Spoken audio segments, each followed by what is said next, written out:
저희는 태국 국가유공자 군인아파트를 나와 한국전 참전용사 회관 쪽으로 이동하기로 했습니다. 이곳에서 약 2km 더 가면 한국전 참전용사 회관이 있다고 합니다. 태국 지상군은 1950년 11월 7일 16일간의 항해 끝에 부산항에 도착했습니다. 그리고 대구를 거쳐 곧바로 전장에 투입됐습니다. 11월 28일 태국군은 열차편으로 평양에 도착했습니다. 그때만 해도 평양에는 자유의 공기가 넘실대고 있었습니다. 유엔군과 우리 국군이 평양을 굳건하게 지키며 평양을 방어하고 있었죠.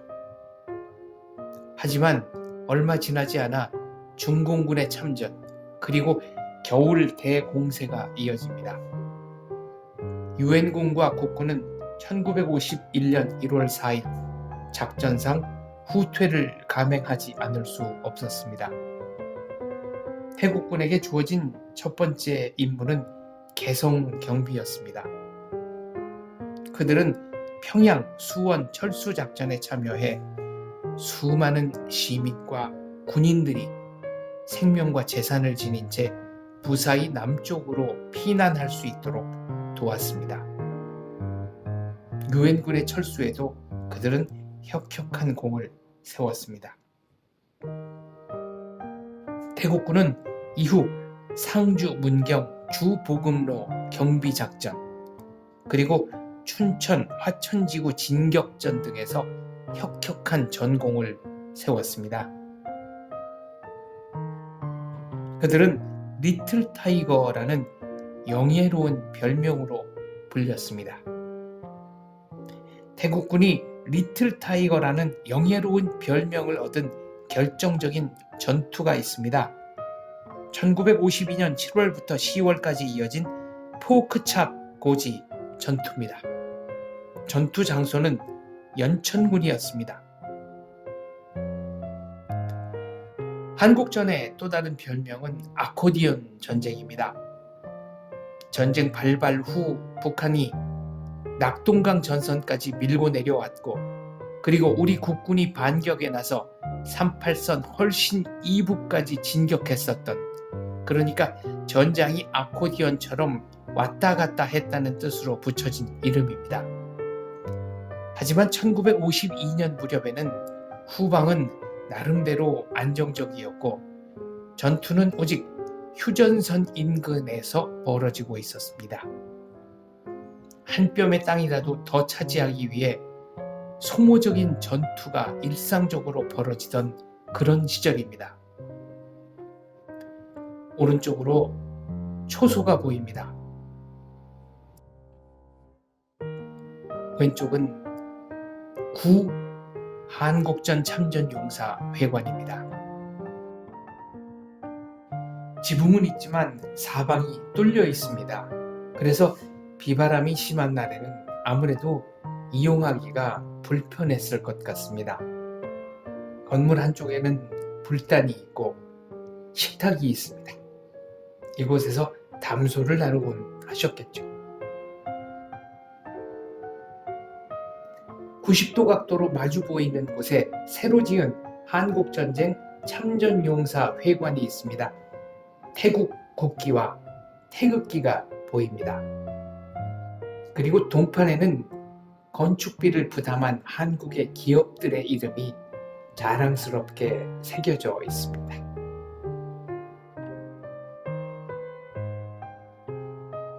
아주 깔끔하게 지은 2층 건물입니다.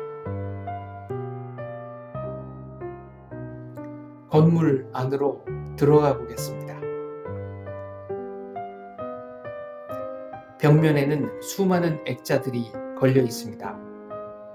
태국군이 한국에 와서 얼마나 열심히 싸웠는지를 알려주는 증거물입니다.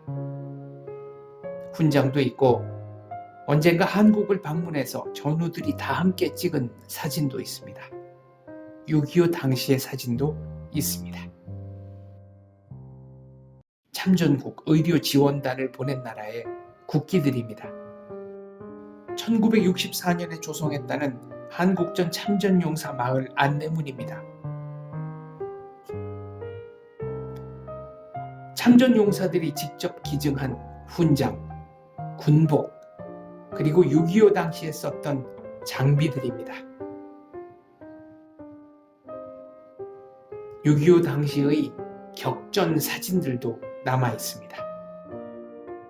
위닛 상사, 한국전 참전용사 마을 회장, 국가보훈처는 태국의 한국전 참전용사들을 초청해 행사를 벌였습니다.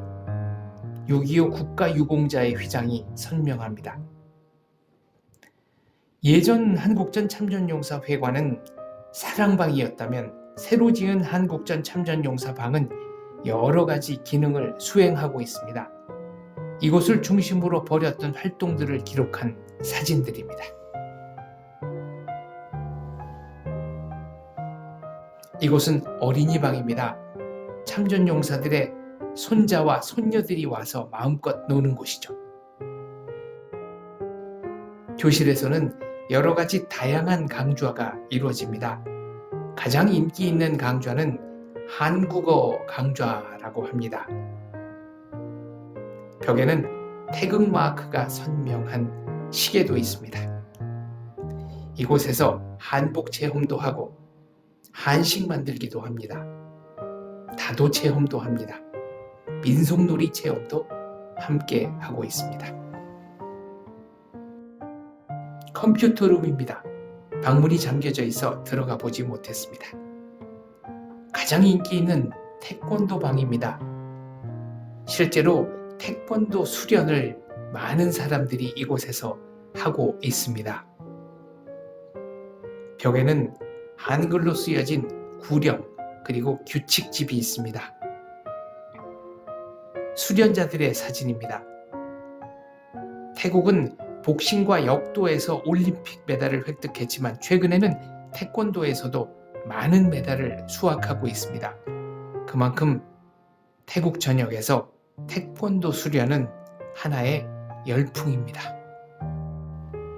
태권도장에서 쓰이는 모든 수련 도구는 대한민국 제품이라고 합니다. 보호구도, 헤드기어도 모두 한국에서 건너온 물품이죠. 고맙게도 이런 물건들을 보내주시는 분들이 있다고 합니다. 한국전 참전용사 회관을 나와 옛 한국전 참전용사 마을이 있었다는 곳으로 걸음을 옮겼습니다. 군데군데 빈 땅이 많았습니다. 아마 오래된 집들을 헐고 생긴 빈터인 듯 했습니다.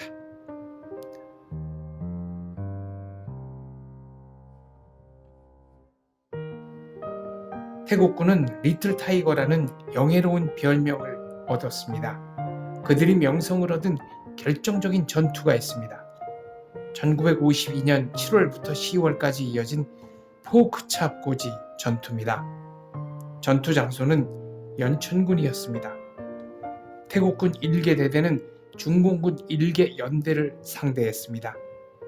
태국군이 전사자 25명을 내는 동안 중공군은 무려 300여 명이 넘는 사망자를 내고 패주했습니다.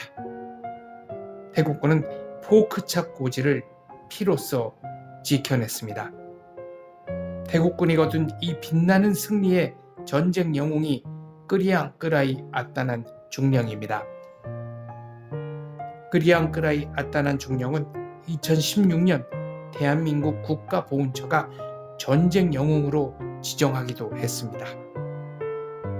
평양 수원 철수작전에서도 혁혁한 공을 세웠고 태국으로 귀국한 후에는 미국으로부터 동성 무공 훈장을 받기도 했습니다. 포크찹 전투에 또 다른 전쟁 영웅이 있습니다. 크량샥 차이난 소령입니다. 훗날 25대 태국 총리가 되는 훌륭한 군인입니다. 1972년 6월 21일 157명의 태국군 1개 중대 병력이 한국에서 철군하는 행사가 있었습니다. 병력은 얼마 되지 않았지만 대한민국의 국무총리, 국방부 장관, 그리고 태국의 참모 총장 등이 참석한 아주 성대한 행사가 열렸습니다. 이들은 20여 년간 한국에 더 머물면서 포천, 철원 일대의 경계 임무를 수행했습니다. 한국을 떠나는 날까지 전투 병력으로서의 본분을 다했습니다. 왜 이렇게 수많은 요인들이 이 행사에 참여했던 것일까요? 태국군이 끝까지 남아 있었기에 유엔군이 다국적군으로 구성된 유엔군의 깃발을 계속 올릴 수 있었습니다. 그 점이 고마워서 이토록 많은 요인이 행사에 참석해 태국군을 환송했던 것입니다. 태국군은 현재도 소수의 의장대원이 남아 있습니다. 연락관 1명과 군인 6명입니다. 유엔군이 다국적 연합군임을 주장할 수 있는 근거인 셈입니다.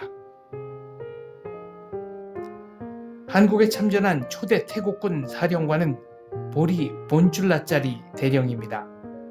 22년 후 철군하는 157명의 병력 가운데 그의 아들인 음삭 줄라짜리 소령도 있었습니다. 부자가 대한민국과 긴밀한 관계를 맺은 그런 집안입니다.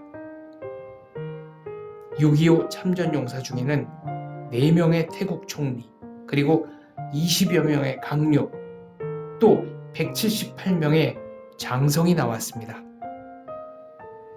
태국 군인들은 당시에 이러저러한 논쟁이 붙으면 논반 진반으로 당신 한국전에 참전해 봤어? 라는 얘기를 했다고 합니다. 1차 대전 마지막 참전 용사가 사망했을 때 당시 말레이시아를 국빈 방문 중이던 호주 총리는 모든 일정을 즉각 중단하고 호주로 돌아갔습니다. 그리고 모든 참전 영웅들에게 바치는 헌사를 지어 올렸습니다. 장례식도 호주 총리가 주관했습니다. 대한민국을 지키기 위해 먼 이국 땅에서 참전했던 수많은 외국 노병들을 우리는 국가의 영웅으로 대접해야 한다고 생각합니다. 이제 정말로 몇 분이 남지 않았습니다. 한 나라의 품격은 어떤 인물을 어떤 방식으로 기념하느냐에 있다라는 말도 있습니다. 대한민국을 지키는 데는 내국인, 외국인의 구별이 없었습니다. 그분들도 우리의 영웅입니다. 영웅을 영웅으로 기리지 않는 사회는 미래가 없는 사회입니다. 감사합니다.